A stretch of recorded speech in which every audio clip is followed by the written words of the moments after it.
Assalamualaikum warahmatullahi wabarakatuh. Nama saya Alina Pahoy. Dan saya Siti Najihah binti Ahmad Sa'ad.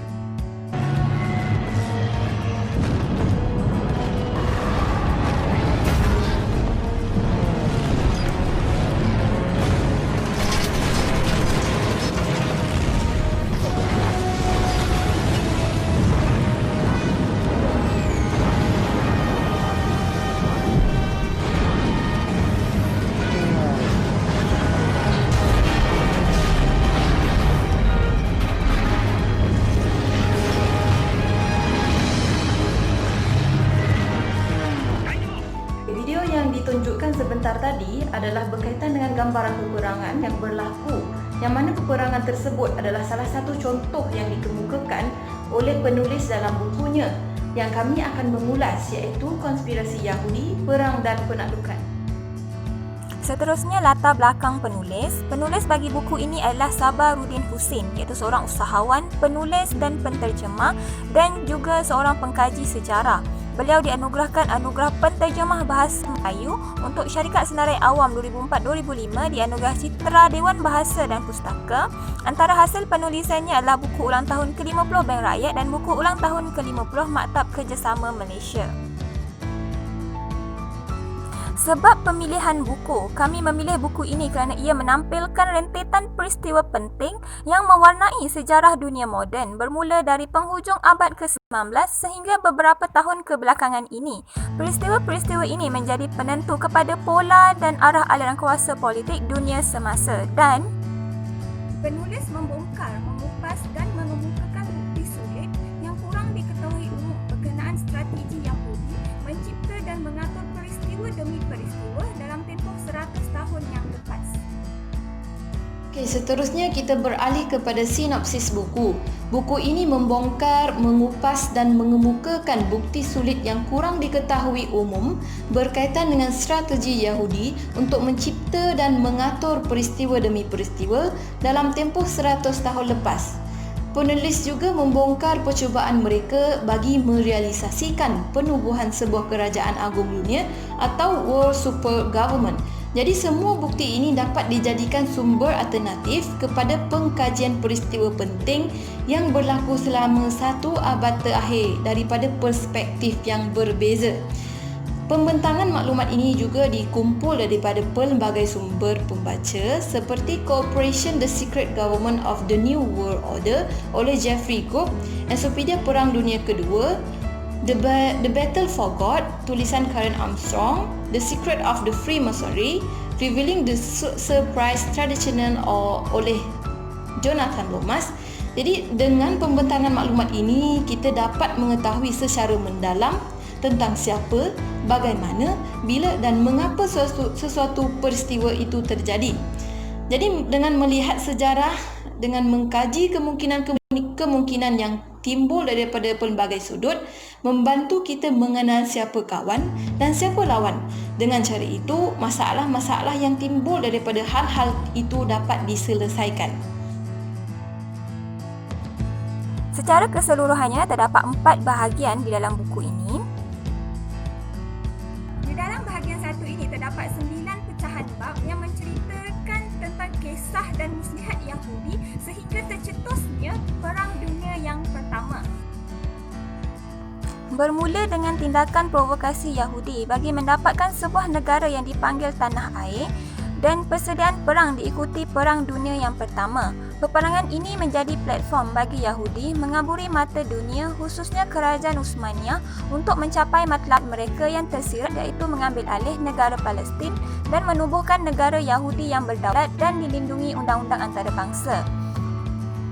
Perang Dunia Pertama menjadi strategi kepada Yahudi bagi mewujudkan negara sendiri tanpa mendapat tentangan serius daripada negara-negara yang sedang sibuk berperang. Perang ini berfungsi sebagai serampang dua mata bagi Yahudi, iaitu melemahkan bangsa yang paling kuat di Eropah, iaitu bangsa Aryan, dan bermatlamat meruntuhkan empayar Islam terakhir, iaitu empayar Uthmaniyah. Perang Dunia Pertama tercetus berikutan pembunuhan waris tahta Kerajaan Austria-Hungary Archduke Franz Ferdinand dan isterinya, dan pembunuhan ini adalah dirancang oleh Zionis yang berpangkalan di Austria-Hungary.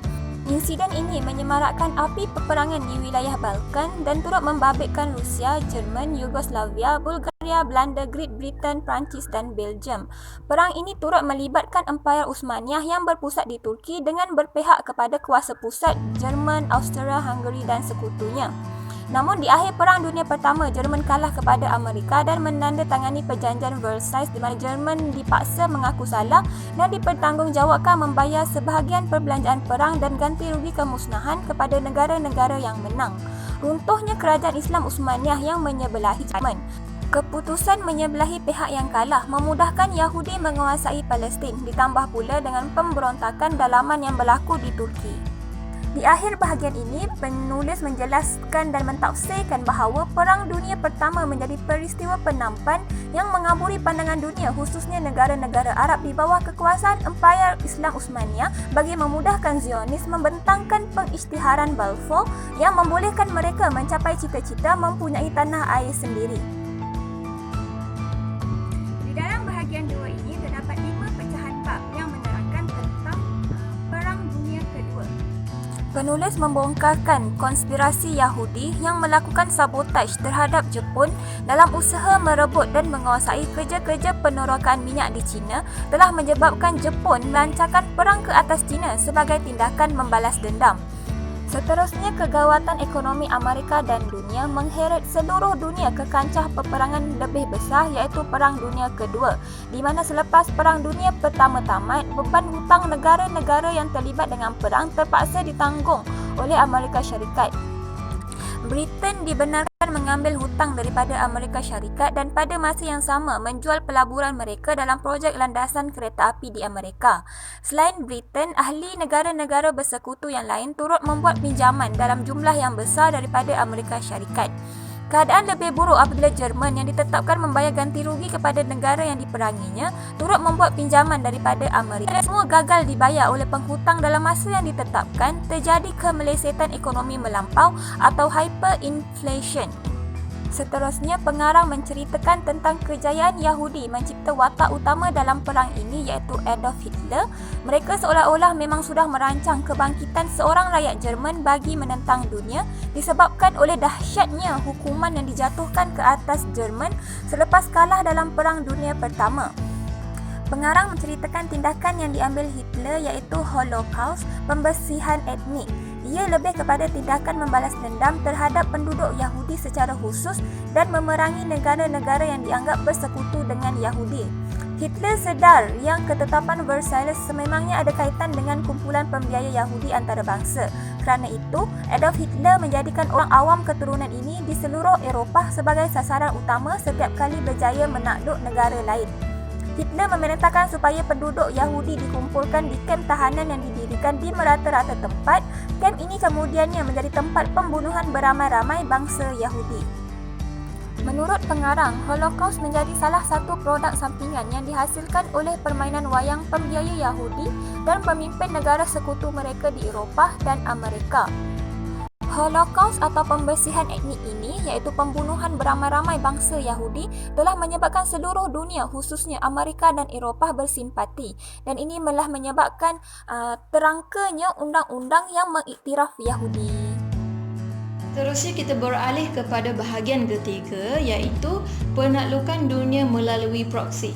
Dalam bahagian ini, penulis menceritakan tentang usaha-usaha yang dilakukan oleh orang Yahudi untuk menakluki dunia yang mana bermula dengan Pertubuhan Bangsa-Bangsa Bersatu iaitu PBB dan diikuti dengan wujudnya Majlis Keselamatan Bangsa-Bangsa Bersatu dan percubaan menubuhkan Kerajaan Agung Dunia.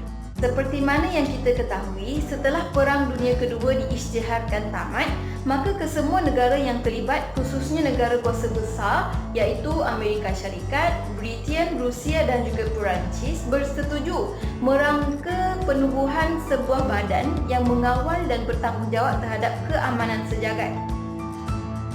Setelah itu, penubuhan PBB diisytiharkan secara rasmi pada 24 Oktober selepas piagamnya disahkan oleh 5 anggota tetap Majlis Keselamatan iaitu China, Perancis, Soviet Union, United Kingdom dan Amerika Syarikat. Dalam hal ini, penulis ingin menyatakan bahawa keterlibatan Yahudi dalam penubuhan PBB adalah tidak dapat dinafikan sejak mula lagi. Cuma tidak ramai yang tahu siapa dan bagaimana mereka terlibat. Tokoh Yahudi yang dikenali sebagai Al-Jahiz adalah perancang utama penubuhan PBB dan ramai lagi dari kalangan mereka yang terlantik sebagai orang-orang penting dalam pertubuhan ini. Oleh itu, mesej yang ingin disampaikan oleh penulis di sini adalah Yahudi menggunakan pertubuhan PBB untuk melindungi mereka serta menjamin kepentingan mereka semata-mata. Isytiharan penubuhan Majlis Keselamatan PBB pada 17 Januari 1946 menandakan pemusatan kuasa hanya kepada 5 buah negara sahaja. Kuasa mengawal pertubuhan PBB diberikan kepada beberapa buah negara kuasa besar dan bukannya bebas ditentukan oleh undi majoriti negara ahli mengikut demokrasi sebenar. Negara-negara tersebut adalah Amerika Syarikat, Republik Rakyat China, United Kingdom, Perancis dan Rusia, yang mana kelima-lima negara ini dilengkapi dengan kuasa veto atau kuasa pembatal yang boleh membatalkan sebarang ketetapan yang dipersetujui oleh semua negara anggota PBB dalam satu bidang atau apabila difikirkan perlu. Jadi dalam hal ini, penulis menegaskan bahawa kewujudan kuasa veto dalam PBB adalah perancangan strategi Yahudi supaya kekal bertapak di Palestin dan membenarkan tindakan-tindakan keji mereka terhadap mana-mana negara. Negara Malaysia sendiri turut merasai kezaliman Zionis ini kerana ketika menghantar bantuan kemanusiaan ke Gaza pada pertengahan tahun 2010, mereka mengemukakan pelbagai alasan untuk membenarkan tindakan mereka. Sama ada alasan itu diterima atau ditolak, mereka tidak peduli. Alasan yang biasa mereka berikan adalah bertindak bagi mempertahankan diri walaupun terpaksa menyerang dan menceroboh masuk ke negara lain. Kelakuan Yahudi membunuh beratus-ratus ribu penduduk Palestin sejak mereka memulakan kempen merampas tanah penduduk Arab 1948 tidak dipedulikan atau diadakan sebarang sekatan, halangan dan tindakan ketenteraan ke atas mereka. Yang paling menjengkelkan adalah disebabkan wujudnya kuasa pembatal ini, negara pembuli ini sentiasa benar dan dibenarkan oleh undang-undang antarabangsa ciptaan mereka. Ini kerana hasil pengaruh kuat mereka terhadap Amerika Syarikat dan United Kingdom sejak mula penubuhan PBB lagi. Okey, seterusnya kita masuk kepada bahagian keempat, iaitu Illuminati dan Order Baru Dunia. Dalam bahagian ini, penulis ingin menunjukkan gerakan-gerakan Yahudi selanjutnya untuk menguasai dunia, iaitu dengan adanya Illuminati dan Order Baru Dunia, New World Order, yang mana dibongkarkan rahsia agenda Yahudi yang dilakukan untuk menguasai ekonomi dan komoditi dunia, mempengaruhi minda masyarakat melalui media perantaraan dan juga menguasai dunia melalui perdagangan sedunia. Illuminati adalah gerakan Yahudi yang bermatlamat untuk menunjukkan seluruh dunia di bawah pemerintahan mereka.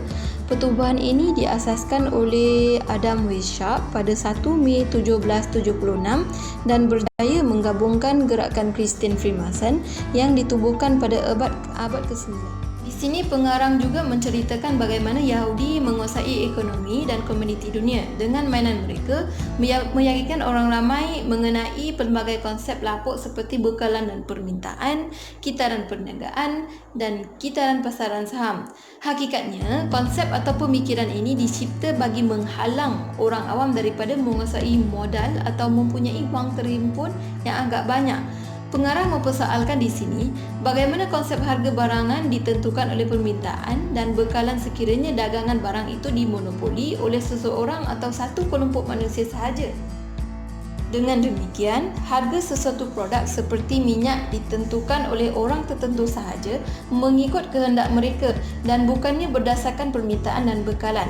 Bekalan dan permintaan boleh dipalsukan kerana mereka adalah kuasa pembeli terbesar di pasaran.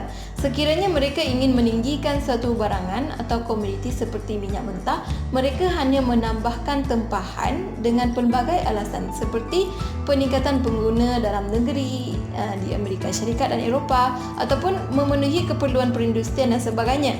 Tempahan yang banyak menyebabkan harga melonjak setinggi langit dalam keadaan bekalan pula rendah. Harga minyak tertinggi yang pernah dicatat adalah pada paras 135 USD setong. Sekiranya kurang berpuas hati dengan tahap harga yang dinaikkan dan mungkin sedikit sebanyak menyebabkan wang mereka terhakis sekiranya mereka teruskan tempahan, maka spekulasi akhirnya paling berkesan dilakukan bagi melonjakkan harga minyak adalah peperangan atau ketegangan khususnya di Timur Tengah. Apabila harga sudah cukup tinggi, mereka menjual minyak yang berada dalam stok mereka. Ini adalah kuasa pembelian secara spekulasi. Minyak yang mereka beli 6 bulan sebelumnya pada harga yang lebih rendah dilambakkan di pasaran pada harga tertinggi dan mereka sendiri tentukan dan bukannya atas permintaan sebenarnya. Selain itu, dalam bahagian ini juga penulis menegaskan berkaitan dengan usaha orang Yahudi menggunakan media sebagai perantaraan bagi menguasai minda dalam Orde Baru Dunia. Contoh yang sangat menarik yang diketengahkan oleh penulis adalah berdasarkan pembohongan terbesar dalam sejarah manusia moden mengenai peristiwa 9/11. Hal ini demikian kerana sudah lama yang mana Yahudi menggunakan media sebagai perantaraan untuk membantu mereka menyebarkan racun propaganda kepada orang ramai. Berkenaan dengan peristiwa malang ini, penulis menimbulkan persoalan benarkah Pentagon dilanggar oleh sebuah pesawat penumpang dan mungkinkah WTC itu diruntuhkan kerana tidak mempunyai bukti visual yang meyakinkan yang ia sememangnya dihentam oleh sebuah pesawat penumpang dalam peristiwa itu. Jadi persoalan yang ditimbulkan adalah sekiranya kita dapat membuktikan salah satu daripada kajian itu iaitu runtuhan WTC dan juga Pentagon adalah bohong, maka secara keseluruhan kejadian 9/11 itu adalah satu pembohongan atau sengaja diadakan kerana kedua-duanya saling berkaitan.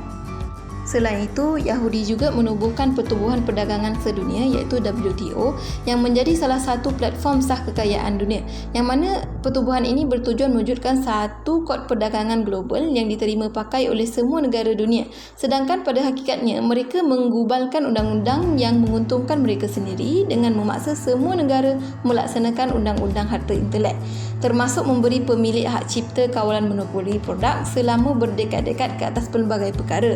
Sebahagian daripadanya tidak munasabah dan di luar fikiran waras manusia. Di antara kelebihan buku ini adalah penceritaannya tersusul kemas dan mudah difahami.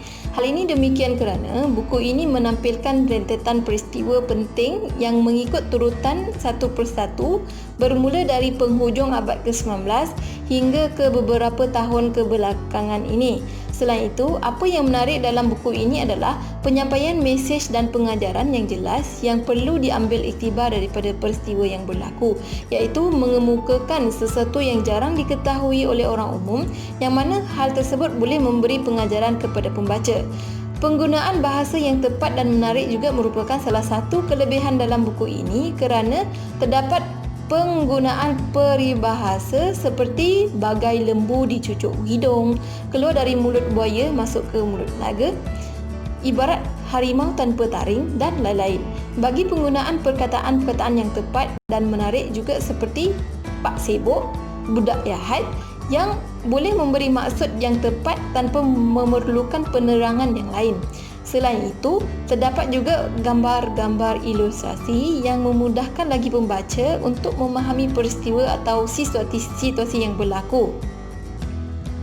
Manakala kelemahan yang terdapat dalam buku ini pula iaitu penggunaan istilah-istilah yang tinggi yang memerlukan penterjemahan untuk memahaminya atau menggunakan istilah-istilah yang khusus dalam bidang tertentu yang boleh menyebabkan orang awam sukar untuk memahaminya seperti perkataan proksi dan lain-lain. Tambahan pula, dalam buku ini juga banyak menggunakan singkatan-singkatan yang jarang digunakan oleh masyarakat awam dan tidak ada penerangan kepada singkatan tersebut seperti CAI, CRS, WMD dan lain-lain. Selain itu, terdapat juga pencampuran bahasa antara bahasa Melayu dan juga bahasa Inggeris dalam satu ayat sehingga menyukarkan pemahaman pembaca seperti ayatnya persidangan antara heavyweight iaitu bla bla bla.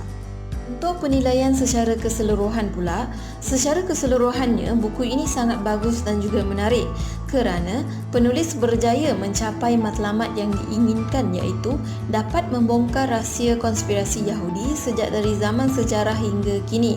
Hal tersebut dapat membuka mata pembaca untuk sedar tentang apa yang dilakukan oleh kaum Yahudi untuk meraup kuasa dunia dalam semua aspek seperti ekonomi, sosial dan juga politik.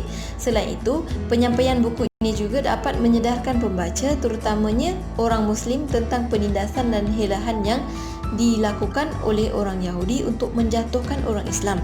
Oleh itu, kesedaran ini perlu bagi seluruh umat Islam khususnya agar lebih berhati-hati dengan tipu hela dan propaganda yang dibuat atau yang mungkin dicetuskan oleh Yahudi. Cadangan penambahbaikan bagi buku ini adalah menerangkan singkatan-singkatan perkataan yang digunakan dalam penulisan. Di samping penulis perlu konsisten dalam menggunakan satu bahasa